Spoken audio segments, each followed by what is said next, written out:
Meie tänases meistrinurgas oli mul plaan hakata ehitama sellist mõnusat ümargust pinki, mille saaks asetada ümber puutüve, kuna Eestis on vahetevahel selliseid päikselisemaid päevi ka, et siis saaks seal puutüve ääres istuda ja oma asendit muuta vastavalt sellele, kuidas päike liigub. Ja materjaliks surveimmutatud puit ning ühe väikese mõtete varamu ma tahtsin teile öelda. Nimelt Puumarketi koduleheküljelt saab lingiga Pinteresti keskkonda, kus on väga palju põnevaid puidust ehitamise ideid. Nii et kui teil on mingi plaan endale koduõue midagi ehitada ja materjaliks puit, nii nagu Eestis ta tavapäraselt ikka on, siis käige ära Puumarketi koduleheküljel ja ma garanteerin teile, sealt leiate väga palju põnevaid ja mõnes mõttes ka uudseid ideid. Nüüd aga siis kõigepealt detailide valmistamine. Jala konstruktsiooni detail on mul siin juba välja lõigatud. Järgmisega tuleb see ära teha. Otsalõige jääb 30 kraadi alla. Tavaliste võrgust töötavate saagide puhul ei ole soovitav sae reguleerimise ajal, et saag on võrgus, siis aku tööriistaga. Jah, peaks aku maas olema. Ning teeme esimese lõike ära.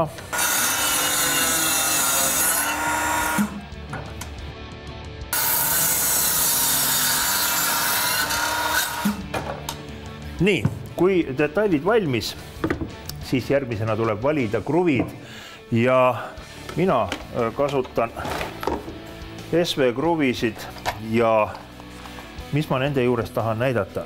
Kui on teil välistingimuste töö, siis näete siin SV-kruvidel on kohe märk peal. Välistingimuste kruvi, selline punase rõnga sees on veetilga kuju. Ja kruvidest veel nii palju tahtsin siinkohal rääkida, et kuna, nagu näete ka siin, tuleb kruvi sisse keerata üsna nagu laua otsa juurest, siis on hea, kui kruvidel on, näete, selline ettelõike soon sees. Need kruvid ei lõhesta puitu nii tugevalt, kui võib-olla ilma nende ettelõike sooneta kruvid.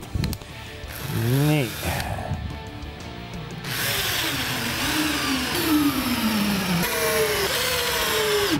Põrandatööde puhul ma tahaksin rõhutada ühte asja.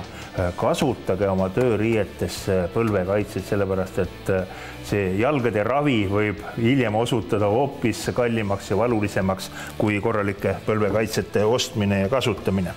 Nii, ja 2 sõna tahaksin rääkida veel sellest elemendist. Need elemendid, nagu näete, on mul vahepeal valmis tehtud.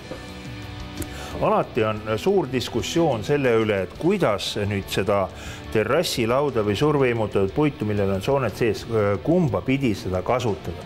Üks argument selle sileda poole peale jätmise poolt on see, et kui sajab vihma, siis siia nendesse soontesse jääb tegelikult vesi pikemalt sisse kui siledama pinna peale. Mustus, selline õietolm, ka see jääb siia nendesse soontesse sisse ning viimane. Puit saab ju märjaks, kuigi surveimmutatud puit eriti niiskust ei karda, on, näete, siit avadest on selline tuuldumine täiesti olemas, et see puit kuivab kiiremini ja paremini ära. Ja mul on 3 paari jalgu alla pandud, välis ringlaud või piire on külge kruvitud ja siis viimase etapina selle sektori tegemise juures paneme peale.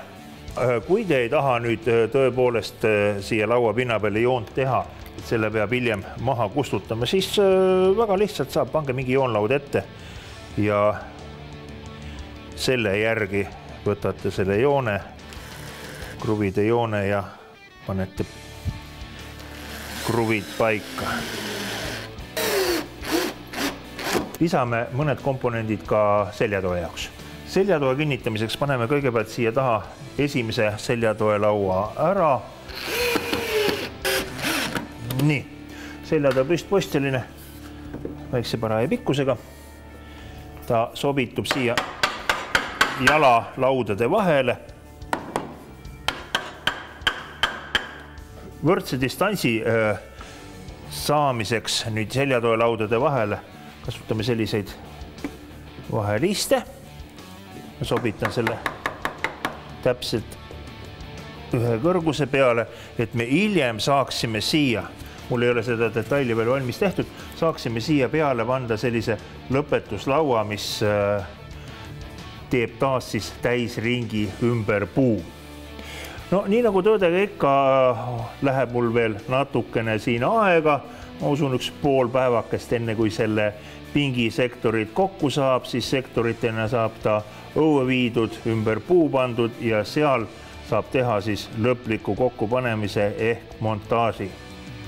Tuletan teile veel siis kord meelde, et kui meie nähtud loost nüüd teilgi tekkisid mõned ideed midagi oma koduõue puust teha, siis üle Puumarketi kodulehekülje Pinteresti keskkonda minnes leiate palju huvitavaid puidust ehitamise ideid.